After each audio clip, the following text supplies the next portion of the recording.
نہ پوچھ کیسے کوئی شہ مشرقین بنا، نہ پوچھ کیسے کوئی شہ مشرقین بنا، بشر کا ناز نبوت کا چین بنا۔ نہ پوچھ کیسے کوئی شہ مشرقین بنا، بشر کا ناز نبوت کا چین بنا۔ شیر بطول لعاب رسول اور خون علی، شیر بطول لعاب رسول اور خون علی، ملے جب یہ عناصر تو پھر حسین بنا، ملے جب یہ عناصر تو پھر حسین بنا۔ عقل کہندی ہے کربلا نہ جاویں، عشق کہندا ہے میتھوں رکیندا ہی نہیں۔ عقل کہندی ہے کربلا نہ جاویں تے عشق کہندا ہے میتھوں رکیندا ہی نہیں۔ عقل کہندی ہے پانی تیرا بند ہو سی، عشق آکھدا میتھوں پیویندا ہی نہیں۔ عقل آکھدی تیرے بچڑے کہا دے ساں، عشق آکھدا میتھوں سنیندا ہی نہیں۔ عقل آکھدی تینوں سولی چڑھا دے ساں، عشق آکھدا ایویں یار منیندا ہی نہیں۔ عشق آکھدا ایویں یار منیندا ہی نہیں۔ اب ابزی احتشام بحمد اللہ تعالی اللہ رب العالمین کے فضل سے توفیق سے ایک بار پھر میں اور آپ اللہ رب العالمین کی بارگاہ میں حاضر ہیں۔ رب کائنات حضور علیہ الصلاۃ والسلام کی زلف عنبرین کا صدقہ میری اور آپ کی حاضری کو اپنی بارگاہ میں قبول و مقبول فرمائے۔ اب ابزی احتشام یہ مہینہ ماہ مقدس اسلامی سال کا پہلا مہینہ محرم الحرام شریف شروع ہو چکا۔ محرم جب بھی آتا ہے تو اپنے ساتھ بے شمار یادیں لاتا ہے۔ محرم کا چاند نظر آتے ہی اہل ایمان کی آنکھیں نم ہو جاتی ہیں۔ ہر جگہ ایک کیف اور ایک درد کی کیفیت عیاں ہو جاتی ہے، کیونکہ یہ محرم اپنے ساتھ بے شمار یادوں کا سلسلہ ہر سال لے کے آتا ہے، اور ہم اہل نسبت ہیں، ہماری کوئی نہ کوئی نسبت ہوتی ہے۔ اس ماہ محرم کو جو بڑی نسبتیں ہیں وہ شہادت کی نسبتیں ہیں۔ اگرچہ تاریخ میں اختلاف ہے، کچھ نے کہا کہ 24 ذی الحج کو، کسی نے کہا 26 ذی الحج کو، اور کسی نے کہا کہ یکم محرم الحرام کو۔ خلیفہ ثانی، نائب رسول، مراد رسول، داماد رسول، عدالت کے تاجدار، عدالت کے شہنشاہ، پوری امت کے حامی، پوری امت کے غمگسار، تاجدار صداقت حضرت سیدنا فاروق اعظم رضی اللہ تعالی عنہ۔ کچھ نے کہا کہ آپ کی شہادت 24 ذی الحج کو ہے، کسی نے کہا 26 کو ہے، اور کسی نے کہا یکم کو ہے۔ ہمیں تاریخوں میں نہیں پڑھنا کہ 24 کو ہے تو کیا ہے، 26 کو ہے تو کیا ہے، یکم کو ہے تو کیا ہے۔ ہمیں صرف یہ دیکھنا ہے کہ اسلام کے کتنے بڑے رہنما اور لیڈر کی شہادت ہے۔ ہم 24 کو بھی مانتے، 26 کو بھی مانتے ہیں، اور یکم کو بھی مانتے ہیں، کیونکہ جو عمر کو مانتا ہے وہ دنوں کے اس فرق میں نہیں پڑتا کہ کون سا دن ہے اور کیوں ہے۔ اور نہ میں بنیادی طور پہ جو میرا ایک پوائنٹ آف ویو ہے، اور نہ میں اس بحث میں بڑھنا چاہتا ہوں کہ کہاں پہ کس نے یہ کیوں کہا، کس نے یہ کیوں کہا، کس نے یہ کیوں کہا، کیونکہ ہمارا ایمان یہ ہے، ہماری منزل ہے اللہ رب العالمین کے محبوب کی بارگاہ میں ہم نے حاضر ہونا ہے، اور حضور علیہ الصلاۃ والسلام کے وسیلے سے ہی ہم نے اللہ تک پہنچنا ہے۔ جو کریم آقا کی بارگاہ تک پہنچانے والی شخصیات ہیں، ان میں ایک ہستی صحابہ کی ذات ہے اور ایک اہل بیت ہے۔ ہم نہ ان کو چھوڑتے ہیں نہ ان کو چھوڑتے ہیں، نہ ان کے بغیر ہمارا ایمان مکمل ہے نہ ان کے بغیر ہمارا ایمان مکمل ہے۔ ہمارے ایمان کے لیے جو لازمی اور ضروری ہے وہ صحابہ بھی ہیں اور حضور کا خانوادہ بھی ہے۔ ہم جس نگاہ سے خلفائے راشدین کو دیکھتے ہیں اسی نگاہ سے حضور علیہ الصلاۃ والسلام کی اہل بیت کو دیکھتے ہیں، کیونکہ صحابہ کی ذات ہو، ان کی بھی جو نسبت ہے وہ کسی اور سے نہیں، وہ نسبت مصطفیٰ ہے، اور اگر اہل بیت ہیں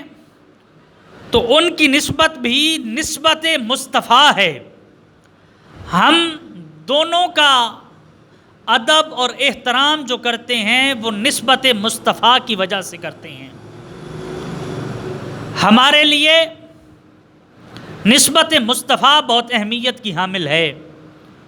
ہم اسی نسبت اور وسیلے کی وجہ سے سب کو مانتے ہیں، اور ہمارا ایمان یہ ہے کہ اگر خدا نخواستہ دل میں صحابہ کے بارے میں بغض آ جائے یا اہل بیت کے بارے میں بغض آ جائے تو انسان کا ایمان کامل نہیں رہتا۔ بہرحال میں اپنے موضوع کی طرف آنا چاہوں گا۔ یکم محرم الحرام حضرت سیدنا فاروق اعظم رضی اللہ تعالیٰ عنہ، آپ کی شہادت کا ذکر خیر آپ نے سماعت کیا۔ آج 2 محرم الحرام جمعہ کا دن بوقت جمعۃ المبارک میں آپ سے مخاطب ہوں۔ حضور والا محرم جب بھی آتا ہے اپنے ساتھ بے شمار یادیں لاتا ہے۔ شہادتوں کا وہ جو سلسلہ آج سے 1450 سال پہلے کربلا کی زمین پہ ہوا، آج اور رہتی دنیا تک یہ سلسلہ ہمیشہ ہر لوگوں کے ذہنوں میں اس واقعہ کی یاد جب بھی آئے گی تو آنکھوں میں اشک بار ہو جائیں گی آنکھیں، اور دلوں میں ایک درد کی کیفیت، رقت کی کیفیت ہوگی، کیونکہ یہ قربانی ایک فرد کی قربانی نہیں، یہ قربانی کسی ایک شخص کی قربانی نہیں، یہ قربانی اجتماعی قربانی ہے، اور اس قربانی میں صرف جان پیش نہیں کی گئی بلکہ عزتیں بھی پیش کی گئیں۔ اپنی ذات سے ہٹ کے یہ قربانی جو اسلام کی بقا کے لیے پیش کی گئی، یہ قربانی امام حسین کی قربانی نہیں بلکہ اسلام کو عروج پہنچانے کے لیے جو قربانی پیش گئی وہ کربلا کی دھرتی پہ وہ 72 تن پیش کر کے حضور علیہ الصلاۃ والسلام کے خانوادہ نے اپنا تن من دھن سب کچھ قربان کر کے یہ بتا دیا کہ لوگوں، آج کے بعد تم جہاں بھی لا الہ پڑھنا چاہو گے آسانی سے پڑھ لو گے، کیونکہ ہم نے لا الہ بچا لیا اور باقی سارا کچھ لٹا دیا۔ اس لیے کسی نے کہا تھا کہ لا الہ تو پڑھ لیا اب چکھ مزہ تاثیر کا، لا الہ کی تہ کے نیچے خون ہے شبیر کا، لا الہ کے پڑھنے والوں پوچھ لو الا اللہ سے، لا الہ تو بچ گیا گھر لٹ گیا شبیر کا، لا الہ تو بچ گیا۔ حضور والا آج بیٹھ کے کہہ دینا آسان ہے کہ ہم نے کلمہ پڑھا، لیکن اس کلمے کی جو پاور، اس کلمے کی جو بنیاد، اس کلمے کو جو بچانے میں جو کچھ صرف ہوا، جو کچھ خرچ ہوا، وہ یا امام حسین جانتے ہیں یا ان کے رفقا جانتے ہیں کہ انہوں نے کس طرح کربلا کی زمین پہ اپنے آپ جانوں کا نذرانہ پیش کرتے ہوئے، اور یہ کوئی اقتدار کی جنگ نہیں، کوئی اپنی ذات کی پہچان کی جنگ نہیں۔ دیکھیے نا کہ وہ کیا عجیب منظر ہے کہ آج سٹیجوں سے ایک ندا بلند ہوتی ہے، صدا بلند ہوتی ہے، جی امام حسین تو کربلا میں تخت لینے گئے تھے۔ حضور والا میں صرف آپ سے اتنی گزارش کرنا چاہتا ہوں، آج ہر سٹیج سے ایک کال حضور علیہ الصلوۃ والسلام کا فرمان پڑھا جاتا ہے کہ آقا علیہ الصلوۃ والسلام نے فرمایا الحسن والحسین سیدہ شباب اہل الجنہ، کہ حسن اور حسین جنتی نوجوانوں کے سردار ہیں۔ حضور والا جب یہ بیان کیا گیا، جب یہ فرمان جاری کیا گیا، جب یہ آرڈر نامہ دیا گیا، جب یہ حضور علیہ الصلوۃ والسلام کے مبارک لبوں سے یہ الفاظ نکلے، تو اس وقت امام حسن اور امام حسین بچپن میں تھے۔ آپ کی عمر ابھی تک آپ جوانی کو بھی نہیں پہنچے تھے، آپ کو تو بچپن میں ہی جنت کی سرداری مل گئی، اور کہا گیا کہ جنت کے جتنے بھی نوجوان ہیں ان سب کے جو سردار ہیں وہ حسین اور حسن ہیں۔ جب حضور والا سرداری پہلے مل گئی تھی تو پھر کربلا کیوں گئے؟ کربلا وہ کسی تخت کے لیے نہیں گئے، کربلا وہ کسی بادشاہت کے لیے نہیں گئے، کربلا وہ کسی جاگیر کو لینے نہیں گئے۔ حضور والا وہ گئے ہیں تو اسلام کی جاگیر بچانے گئے ہیں، وہ گئے ہیں تو اسلام بچانے گئے ہیں، وہ گئے ہیں تو توحید بچانے گئے ہیں، وہ گئے ہیں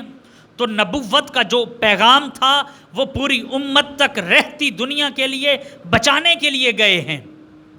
انہوں نے یہ نہیں کہا کہ میرا نام لیا جائے، انہوں نے کہا میرا نام رہے نہ رہے لیکن دین اسلام کا نام لینا چاہیے۔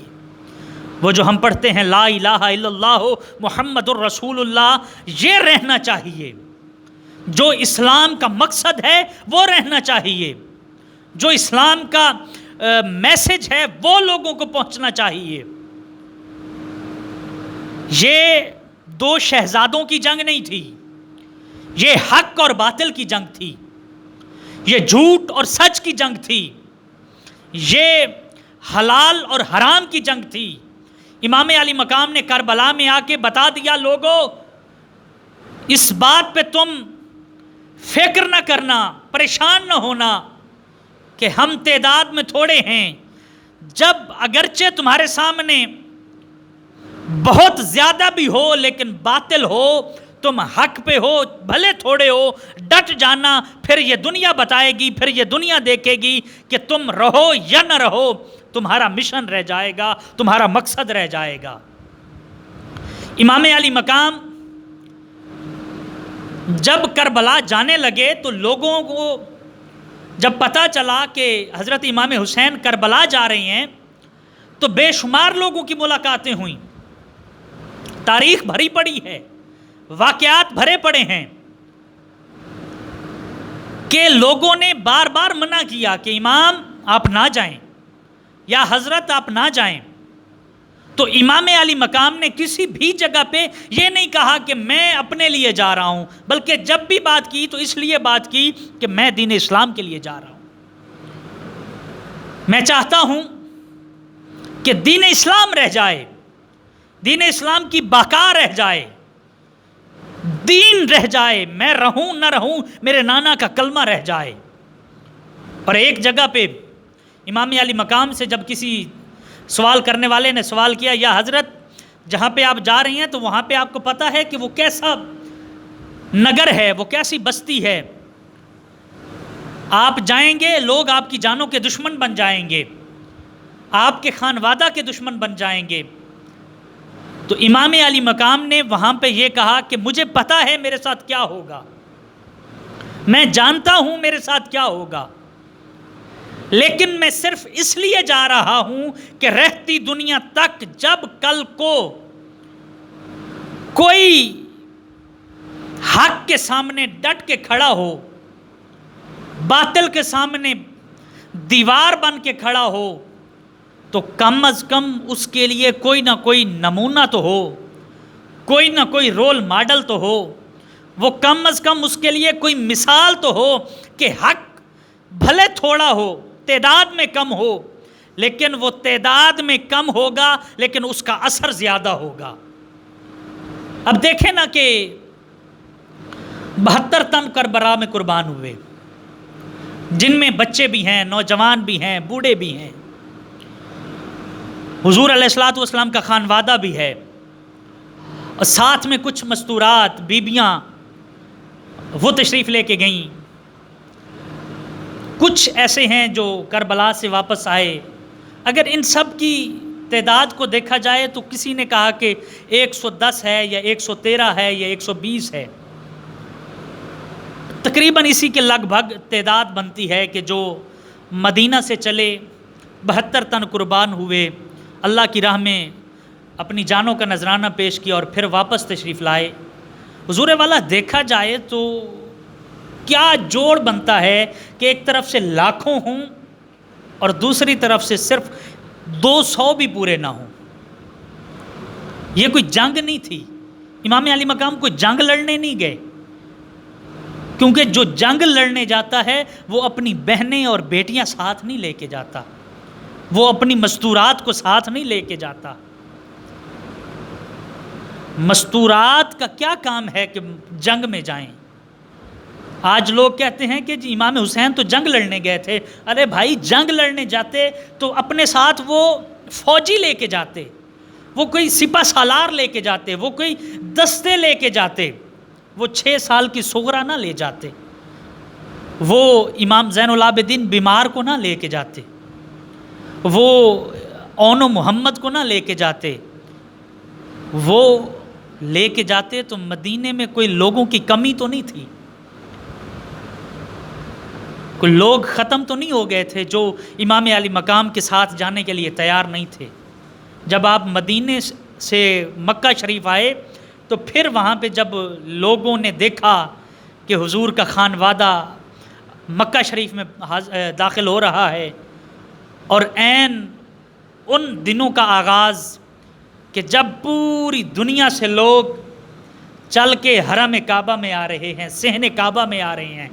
لوگ حج کرنے کے لیے آ رہے ہیں، جب امام علی مقام کو پتہ چلا کہ کچھ لوگ ایسے ہیں جنہوں نے بھیس تبدیل کیا ہے اور وہ آپ کو قتل کرنے کے ارادے سے یہاں پہ آئے ہیں، تو آپ نے کہا کہ میں چاہتا ہوں کہ اللہ کے گھر کے صحن میں کوئی خون ریزی نہ ہو، لہٰذا میں سائیڈ پہ چلا جاتا ہوں۔ دیکھیں نا کہ کتنا تقدس رکھا، کتنا ادب رکھا، کہا کہ میری وجہ سے کسی کو تکلیف نہ ہو، میں نہیں چاہتا کہ وہ جو پوری دنیا سے لوگ آئے ہوئے ہیں میری وجہ سے ان کو کوئی مسئلہ ہو، لہٰذا میں یہاں سے چلا جاتا ہوں۔ سب نے روکا کہ حضرت نہ جائیں، رک جائیں، کم از کم حج تو ادا کر لیں۔ آپ نے فرمایا نہیں، آپ حج ادا کریں، میں اپنے حج کے ارادے کو عمرے میں تبدیل کر کے میں اللہ کی راہ میں جانے کے لیے تیار ہوں۔ حضور والا واقعہ آپ نے بہت بار سنا، میں نے بھی آپ سے عرض کیا، بات کہیں اور نہ چلی جائے کہ حضور علیہ الصلاۃ والسلام، میرے اور آپ کے نبی پاک، آپ کی چچی جان حضرت ام الفضل، آپ ایک مرتبہ میرے کریم آقا کی بارگاہ میں حاضر ہوئیں اور عرض کرتی ہیں، یا رسول اللہ، میں نے رات ایک خواب دیکھا اور خواب کی وجہ سے میں ڈر گئی، میں پریشان ہوں، خواب ایسا ہے کہ جس کی وجہ سے مجھے ایک پریشانی لاحق ہو گئی ہے۔ تو آقا علیہ الصلوۃ والسلام نے فرمایا، چچی حکم کرو، کیا خواب تھا؟ تو حضرت ام الفضل نے عرض کی، یا رسول اللہ، میں نے رات خواب دیکھا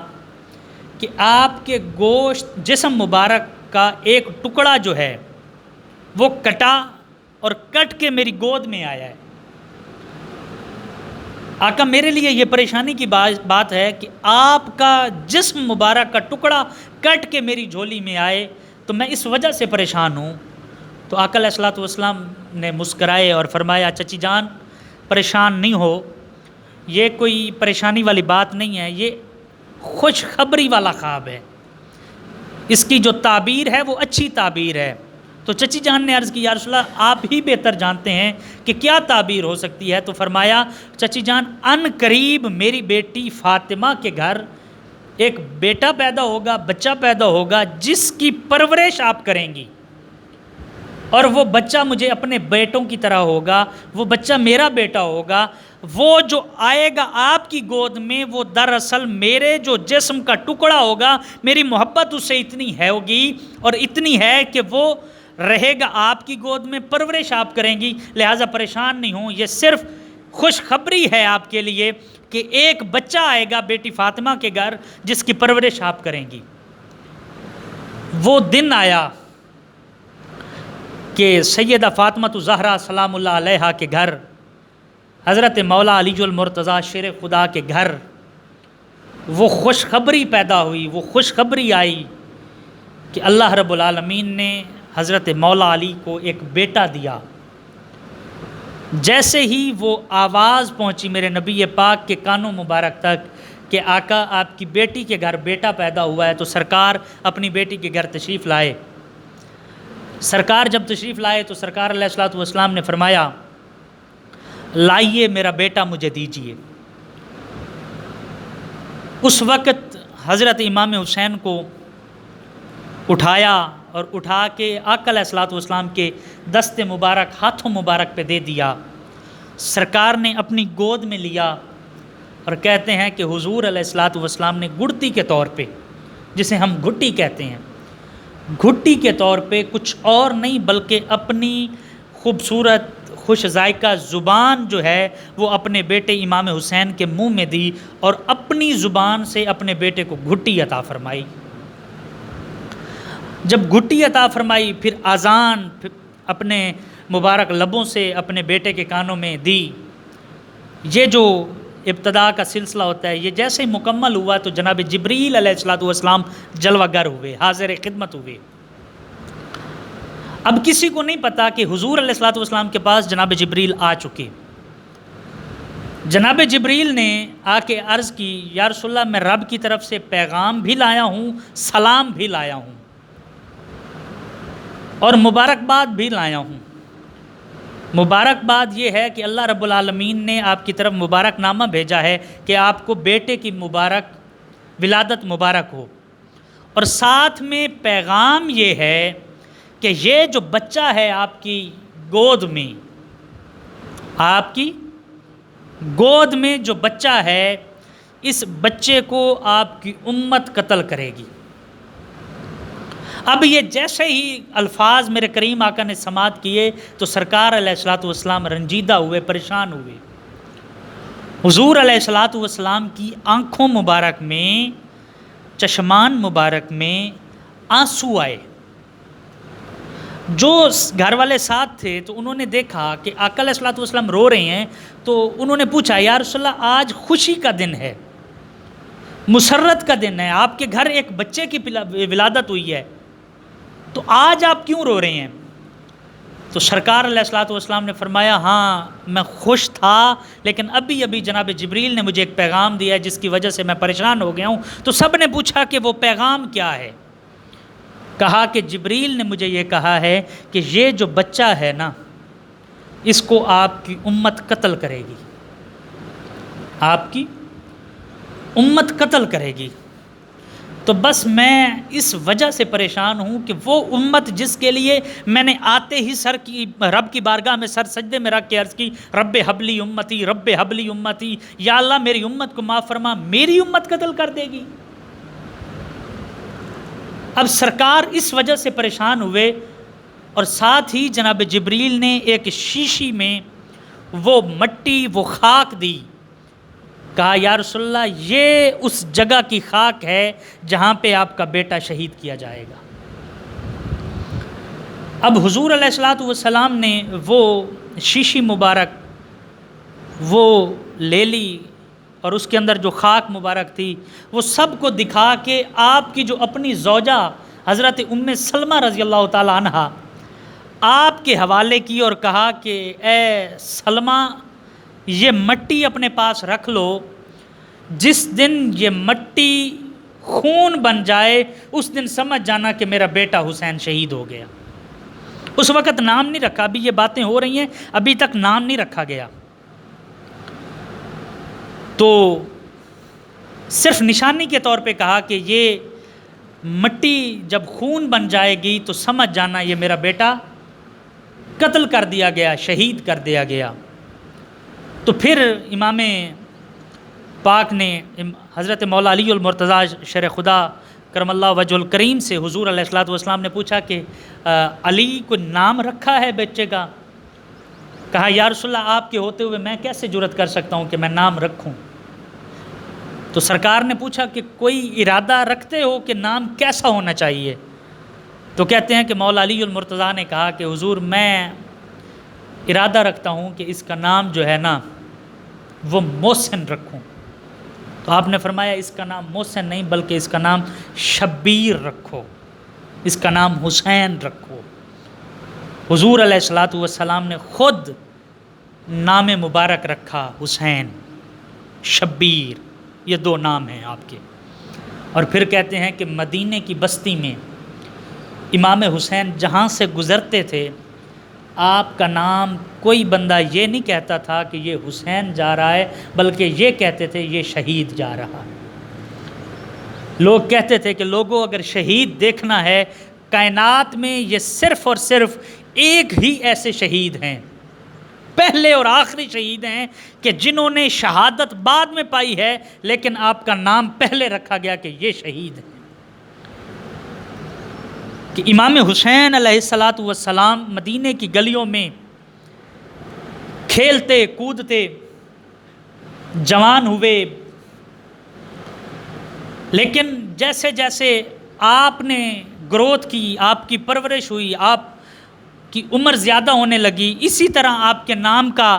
چرچا ہونے لگا کہ یہ شہید ہے، مدینے میں ایک شہید ہے، ایسا شہید ہے کہ جس کو اس کے نانے کی امت قتل کر دے گی.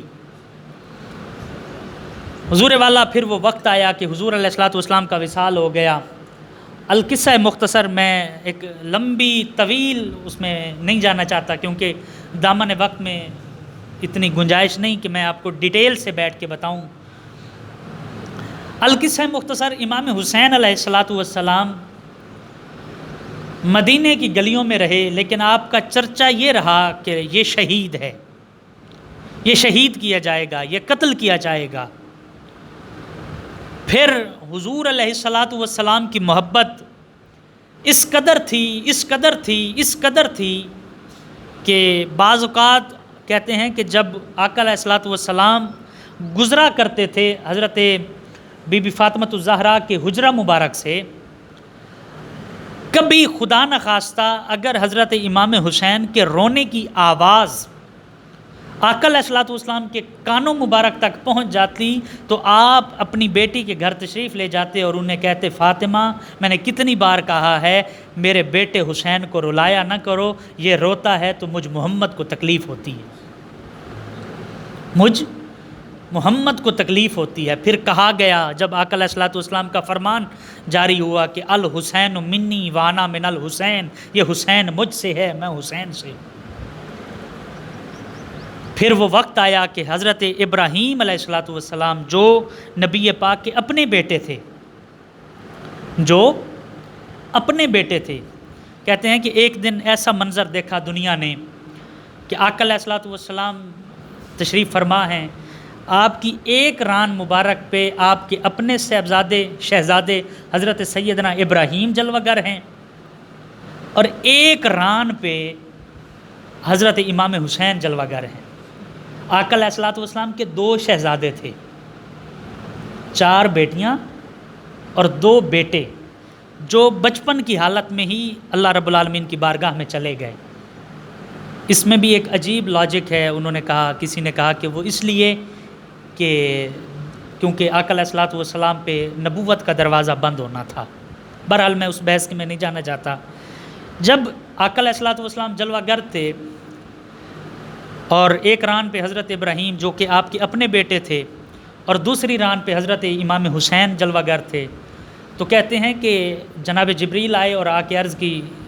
آقا اللہ رب العالمین کی طرف سے سلام بھی ہے اور پیغام یہ ہے کہ آپ کے پاس جو 2 شہزادے ہیں ان میں سے ایک شہزادہ اپنے پاس رکھ لیں اور ایک شہزادہ اللہ پاک چاہتے ہیں کہ مجھے دے دیں.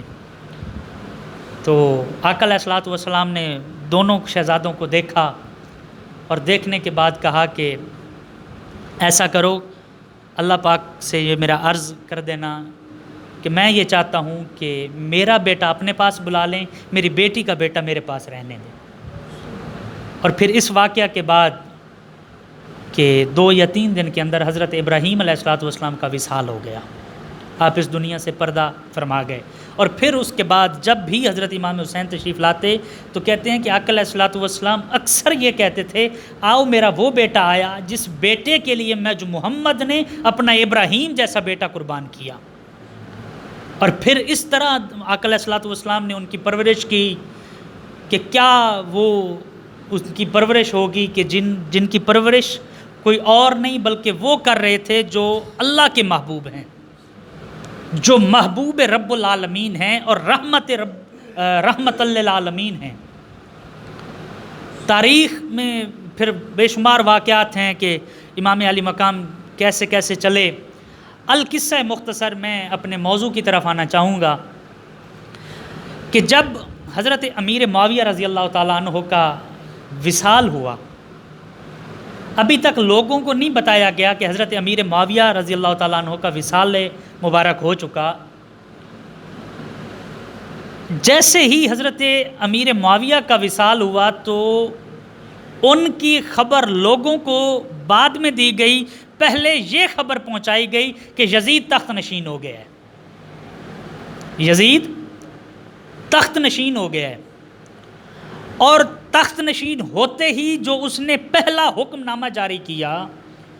وہ یہ کیا کہ یہ جو 3 لوگ ہیں نا ان سے میری بیعت لی جائے۔ حضرت عبداللہ بن زبیر، حضرت عبداللہ بن عمر اور حضرت حسین بن علی رضی اللہ تعالیٰ عنہما، کہ ان تینوں سے میری بیعت لی جائے، ان تینوں سے یہ اقرار نامہ کروایا جائے کہ میں ان کا بادشاہ ہوں، میں ان کا خلیفہ ہوں۔ چونکہ یہ اس وقت کے جید صحابہ تھے اور یہ وہ شخصیات تھیں کہ جنہوں نے اسلام کی بقا کے لیے بہت کچھ قربان کیا تھا، اور یزید کو اس بات پہ ڈر تھا کہ یہ 3 ایسے لوگ ہیں